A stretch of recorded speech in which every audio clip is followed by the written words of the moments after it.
তিনি হাঁটতে হাঁটতে কারাগারের মধ্যে গেলেন। আমরা সবাই টেলিভিশনে দেখলাম কি নির্মম নিষ্ঠুরতায় মিথ্যা মামলায় সাজা দিয়ে কারাগারে নিয়ে গেল, তারপরেও তাকে টলানো যায়নি, বিন্দুমাত্র তাকে হেলানো যায়নি।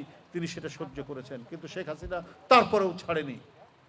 কারণ এই দেশটাকে সে তার পৈতৃক সম্পত্তি মনে করত, এই দেশটার সমস্ত কিছু তার নিজের সম্পদ মনে করত, ব্যক্তিগত ব্যবহারের সম্পদ মনে করত, জনগণের টাকাকে নিজের টাকা মনে করত। তাই বাংলাদেশ ব্যাংক থেকে শুরু করে সোনালী ব্যাংক, বেসিক ব্যাংক, রূপালী ব্যাংক, প্রত্যেকটা ব্যাংক সে ঝাঁঝরা করে দিয়েছে, ফুটো করে দিয়ে সমস্ত টাকা সে এবং তার লোকরা পাচার করেছে।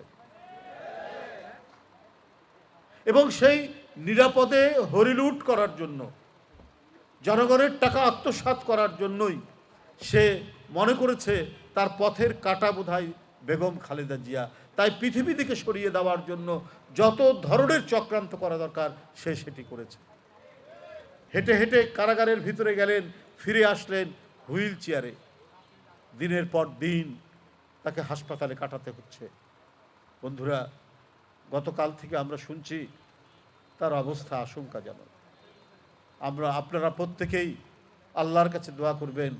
আমাদের এই নেত্রী, তিনি আমাদের গণতন্ত্রের নিরাপত্তা, আমাদের স্বাধীনতার নিরাপত্তা, আমাদের সার্বভৌমত্বের নিরাপত্তা, জনগণের সকল অধিকারের নিরাপত্তা।